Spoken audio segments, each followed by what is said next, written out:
बुनियादी तौर पर दूसरा जो अहम इशू है वो फराह शहजादी और जमील गुजर को, एहसन जमील को नैब बुला रही है पिछले 6 महीने से। वो बार बार बता दिया गया है कि कोई केस नहीं है, नैब के सामने अगर कोई चीज़ है वो सामने रखी जाए, वो दस्तावेजात आज तक रखी नहीं है। दूसरी तरफ बताया गया अदालत को कि अरबों रुपए के केस माफ़ कर दिए हैं जिनके खिलाफ सबूत है, और यहाँ पॉलिटिकल विक्टिमाइजेशन की जा रही है फॉर नथिंग। कोई चीज़ रिकॉर्ड के अंदर मौजूद नहीं है तो ले आएँ, साबित कर दें कि क्या चीज़ ऐसी है। और ये वो केस है जिसमें इंक्वायरी होकर इंक्वायरी बंद हो गई, एंटी करप्शन ने भी इंक्वायरी कर ली, वो सारा ख़त्म हो चुका है। अदालत से गुजारिश की गई है कि इस केस को सुन के फैसला कर दिया जाए। नैब ने कोशिश की कि बात को लटकाने के हवाले से अदालत ने 20 फरवरी के लिए केस की समाअत मुकर्रर कर दी है, और 20 फरवरी को नैब को ये सेटिस्फाई करना है कि किस बुनियाद पर ये इंक्वायरी कर रही है, इन्वेस्टिगेशन के क्या सबूत हैं, क्या वजूहात हैं जिस बुनियाद पर ये इंक्वायरी चल रही है। अस्सलामु अलैकुम। मोहम्मद अज़हर सिद्दीक अपने प्रोग्राम मैस व्यूज़ के साथ हाजिर खिदमत है। बहुत सी चीज़ें हैं जिसपे गुफ्तगू करना है और बहुत चीज़ें बड़ी तेज़ी से डेवलपमेंट हो रही हैं। पाकिस्तानी सियासत में भौचाल आने को है, वो मैं बता चुका हूँ, खबर मैं दे बैठा हूँ। अब उसमें नज़र आ रहा है कि क्या कुछ होने जा रहा है। एक तो बड़ा तकलीफ दे परेशानी, इस तकलीफ़ का कोई अदाला नहीं हो सकता। जो तुर्की में 7.8 शिद्दत का ज़लज़ला है, इस पर भी मैं गुफ्तगू करता हूँ। लेकिन साथ जिन चीज़ों पे मैंने बात करनी है आज, joint investigation team Imran Khan साहब के हवाले से लाहौर हाई कोर्ट में डॉक्टर यास्मीन राशिद मौजूद थी, उसकी समाअत हुई है, उस पर गुफ्तगू करनी है आपको। उस पर मैं कोशिश करूँगा अब तक मैं को अपडेट कर सकूँ आपको। फिर एक इशू के ऊपर जो नैब वाला है, फराह शहजादी वाला, वो सुबह के प्रोग्राम में मैं गुफ्तगू करूँगा।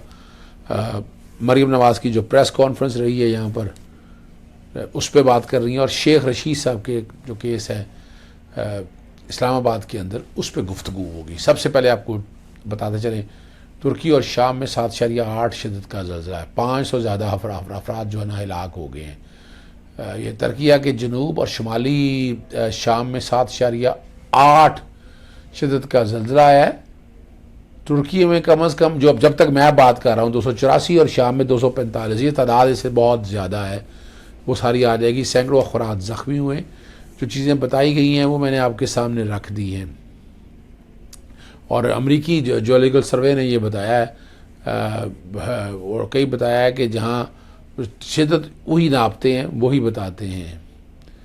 सुबह 4:17 पर 17.9 किलोमीटर की गहराई में आया, और जिसके 15 मिनट बाद 6.7 शिद्दत का आफ्टर शॉक भी आया। ये दोनों बातें पूरी दुनिया सोगवार है, पाकिस्तानी सोगवार है। इमरान खान साहब ने बड़ा अफसोस और दुख का इजहार किया, और इसमें आप देखेंगे कि पूरी मदद होगी, तुर्की को ऐसे अकेले नहीं छोड़ा जाएगा, और हर तरह की जो मदद हो सकेगी वो उसमें वो काम किया जाएगा, और इकट्ठे यानी उसे अकेला महसूस नहीं होना दिया जाएगा। अब जो मेन इशू है वो है जॉइंट इन्वेस्टिगेशन टीम का। ये बड़ा अहम है। मीडिया से जो गुफ्तगू आपने शुरू में भी देख ली, मैं कोशिश करूँगा इसके अंदर अगर आई तो मैं वो साथ लगा दूँगा। ये इशू ये है कि जॉइंट इन्वेस्टिगेशन टीम बनाई पंजाब ने, वो काम कर रही थी इंटरम चलान की स्टेज के ऊपर। तो राना सनाउल्लाह जो है वज़ीर दाखिला है ना जी, उन्होंने नई GIT बना दी। डॉक्टर यास्मीन राशिद से चैलेंज किया कि डॉक्टर यास्मीन राशिद जो है ना इसमें गवाह हैं। आज अदालत में वो गवाहान के वो जो नोटिस हैं वो मैं कोशिश कर रहा हूँ कि बैकग्राउंड पे वो चल जाए। साथ फिर अदालत में राना सनाउल्लाह का किरदार भी दिया, डॉक्टर यास्मीन राशिद भी कोर्ट में आई, उन्होंने भी सारी वो एक साथ मैं ऑर्डर भी बैकग्राउंड पे चल रहा हूँ। वो बड़ा इंटरेस्टिंग ऑर्डर है कि एक इन्वेस्टिगेशन ऑफिसर ने वहाँ रिपोर्ट दाखिल कर दी, तो वहाँ एंटी करप्शन बीच में आ गया, और DG एंटी करप्शन ने सारा रिकॉर्ड जो है सीज कर लिया। वो कैसे कर सकता है?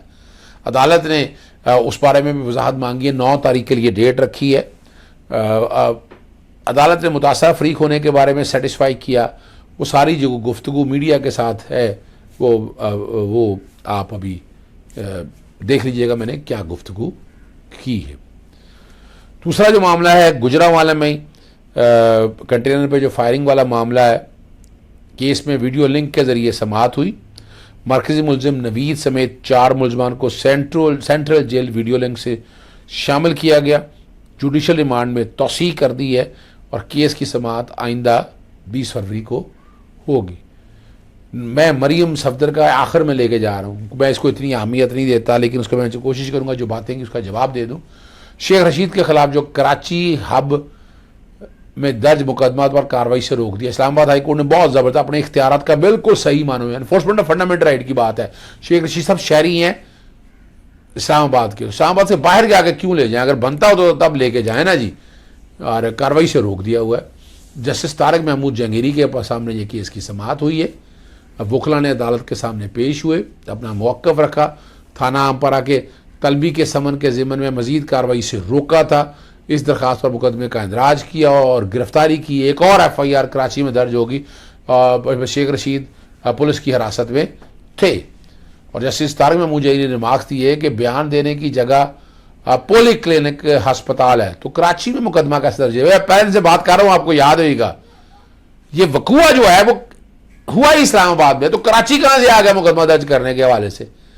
और जो है ना जी, अदालत ने bar council, attorney general, advocate general को भी नोटिस जारी कर दिए। अदालत ने इस्तफसार किया है एक ही वकूए पर मुख्तलिफ शहरों में FIR कैसे हो सकती है। शेख रशीद का तीसरा मुकदमा मरी में दर्ज किया गया। इन तीनों मुकदमा में गिरफ्तारी हो चुकी है। अदालत के सवाल थे ये, सिर्फ एक मुकदमे में गिरफ्तारी हुई है। जैसे तारिक ने कहा कि कानून तो ये कहता है जब एक मुकदमे में गिरफ्तारी हो तो बाकी में भी हो जाती है। और शेख रशीद साहब को गिरफ्तार करके नामालूम जगह पर कुर्सी से बांधकर 6 घंटे तक रखा गया। सियासी सवालात पूछे गए और तशद्दुद भी किया गया। जस्टिस तारिक महमूद जहांगीरी ने बड़ा ज़बरदस्त कहा कि मुझे समझ नहीं आ रही कि ये सिलसिला कब रुकेगा। आप सेक्रेटरी इंफॉर्मेशन और अपना MD PTV के खिलाफ दहशतगर्दी के मुकदमा दर्ज कर लिए थे। अब जो कुछ हो रहा है अब उसके खिलाफ हो रहा है।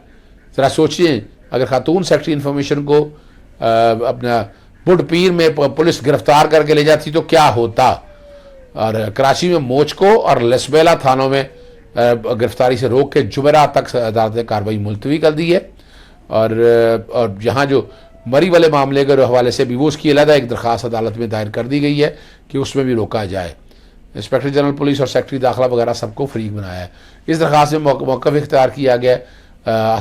इमरान खान ने असदुद्दारी पर कत्ल का इल्ज़ाम किया, मैंने भी उसका वाला दिया, जबकि मेरे खिलाफ मुकदमे में मुद्दईयान मुतासरा फरीक भी नहीं है कि सियासी बयान मज़ीद मुकदमा से रोका जाए। आपारा और कराची के मुकदमा को गैर कानूनी करार दिया जाए। तजावज़ किया है ये सारी बातों को सामने रखते हुए। और आपको याद होना चाहिए शेख रशीद साहब को 2 फरवरी को ये गिरफ़्तार किया गया था। और पीपल्स पार्टी के मुकामी रहनुमा राजा अनायत, वो जो पिंडी के अंदर मौजूद हैं, उन्होंने कहा कि कत्ल की साजिश पर शिकायत दर्ज कर ली और इस्लामाबाद पुलिस ने फ़ौरन आपारा ने पर्चा भी दर्ज कर लिया। और दफ़ात 120 भी, या पता नहीं ये कैसे बनती है, 153 है और 505, तीनों के लिए वफाकी हुकूमत से ये वफाकी हुकूमत कर सकती है, आप तो कर ही नहीं सकते हैं। ठीक है जी। और 2 रोज़ा जिस्मानी रिमांड मंजूर किया था। और फिर उसके बाद बिलावल भुट्टो के अगेंस्ट 3 फरवरी को जब ये बातें सारी आई तो कराची में मुकदमा हो जो गया मौचको थाने के अंदर। और सवाल बड़ा सीधा सा है, क्या एक मुकदमे में दोबारा गिरफ्तारी हो सकती है? शेख रशीद साहब ने जेल में क्या ट्विटर अकाउंट फ़ाल आवाम के लिए, अब ये शेख साहब का अपना ट्विटर अकाउंट है फ़ाल, और कमाल की बात है पैगाम जारी हुआ है, मैं आखिरी सांस तक लड़ूंगा, पाकिस्तान के कोफा में दरबान हुसैन हूँ, जदीद ताकतों के खिलाफ सियासी लाने जंग कर रहा हूँ, वो करूँगा जो इमरान खान का फैसला होगा। एक ट्वीट में और लिखा कि साहब के सारे जनरल टायर प्रदेश की वफात पर दुख और रंज, वो अल्लाह ताला उनके दर्जात बुलंद करे और अहले खाना को सब्र जमील इतला कर सब्र जमील अता करें। एक और इशूज़ में बातें फिर मरीम की तरफ आते हैं। इस्लामी नज़रियाती खिलाफ की आनी दरख्वास्त खारिज कर दी है। वकील ख्वाजा अहमद हुसैन ने इस्लामी नज़रियाती कौंसिल की तहलील के लिए दरख्वास्त दायर की गई थी, कोई हैसियत नहीं है। वो जो बात करेंगे इस्लामी नज़रियाती कौंसिल की, इस्लामी नज़रियाती कौंसिल अपनी फाइनल रिपोर्ट 1996 में पार्लियामेंट में दे चुकी है। आर्टिकल आर्टिकल 230 और आर्टिकल 4 कौंसिल ने मुल्की कवानीन का इस्लामी नज़रियात में तालीमात में जायज़ा लेना था। हतमी रिपोर्ट का कौंसिल को तहलील होना चाहिए। मुल्की कवानीन को ज़्यादा लेकर रिपोर्ट दी है। ये चीफ जस्टिस साहब ने कहा। काउंसिल ने माजी के कवानीन का इस्लामी तामील के रोशे में जायज़ा लिया है। मुस्तकबिल के कवानीन का जायज़ा लेने के लिए इस्लामी नज़रियाती काउंसिल आइनी बॉडी है और मुस्तकबिल के कानून की शरई हैसियत का जायज़ा वफाकी शरीयत अदालत ले सकती है। ये वहाँ तक कर रहे हैं। ये जो मामला सारा ये सुप्रीम कोर्ट ने जो है ना जस्टिस उमर अता बंदयाल साहब के 2 मेंबर बेंच ने केस की समाअत की। अब आते हैं मरियम सफदर की प्रेस कॉन्फ्रेंस। बड़ा दुख और अफसोस है, बड़े दावे करती हैं। ये जो सवाल उन्होंने किए हैं, यानी मिसाल के तौर पर उन पर चैलेंज है, वो आए जवाब दें आगे कौम को कि मैं डेथ सेल में रही हूँ, ज़रा बता तो दें कौन से डेथ सेल में और किसने रही हैं। कोई दरख्वास्त दिया आज तक आपने? मरियम सफदर ने कोई अंदराज मुकदमा की दरख्वास्त दी, कोई कार्रवाई के लिए दरख्वास्त दी, कोई डेफेमेशन की दरख्वास्त दी?